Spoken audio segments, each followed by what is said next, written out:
নমস্কাৰ ছাৰ বাইদেউসকল, আপোনালোক সকলোৱে জ্ঞাত যে বছৰত দুবাৰকৈ চৰকাৰী কৰ্মচাৰী আৰু পেঞ্চনাৰসকলৰ মৰ্গীয়া বানচ অৰ্থাৎ DA বৃদ্ধি পায়। এবাৰ জানুৱাৰী মাহত আৰু এবাৰ জুলাই মাহত।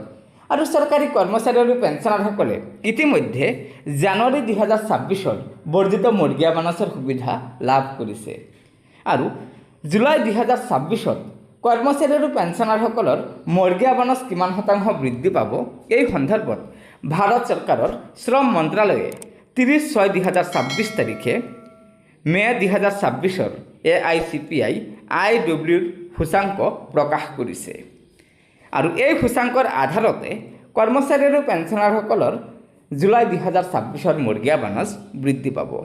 হয়, এয়া চাওক, AICPI IWৰ সূচাংক মে 2026 0.9% বৃদ্ধি পাই সৰ্বমুঠ 150.8% হৈ গৈছে। আৰু এয়া যদি আমি DA গণনা কৰা কেলকুলেটৰত চাওঁ, তেন্তে জানুৱাৰী 2026 পৰা মে 2026লৈকে AICPI IWৰ সূচাংক আছে 150.8%। আৰু 150.8% সূচাংকৰ আধাৰত DA হৈ যাব 63.14%, অৰ্থাৎ 3% বৃদ্ধি পাইছে।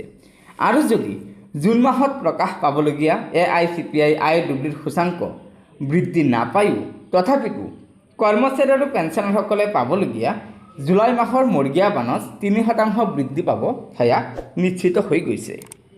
গতিকে ছাৰ বাইদেউসকল, আপোনালোকে নিশ্চয় জানিব পাৰিলে যে চৰকাৰী কৰ্মচাৰী আৰু পেঞ্চনাৰসকলে জুলাই 2026 3% বৰ্ধিত মৰ্গীয়া বানচৰ সুবিধা পাবলৈ গৈ আছে। আৰু আশা কৰা হৈছে যে ছেপ্টেম্বৰ মাহৰ পূৰ্বেই কেন্দ্ৰীয় চৰকাৰে আৰু ৰাজ্য চৰকাৰে এই 3% বৰ্ধিত মৰ্গীয়া বানচৰ কথা ঘোষণা কৰিব। গতিকে ছাৰ বাইদেউসকল, লগৰ বন্ধুবৰ্গক এই ভিডিঅ'টো শ্বেয়াৰ কৰি আজিৰ এই সুখবৰটো জনাই দিব। আৰু নতুনকৈ অহা ছাৰ বাইদেউসকলক অনুগ্ৰহ কৰি আমাৰ এই চেনেলটো ছাবস্ক্ৰাইব কৰি ল'ব। ধন্যবাদ। জয় আই অসম।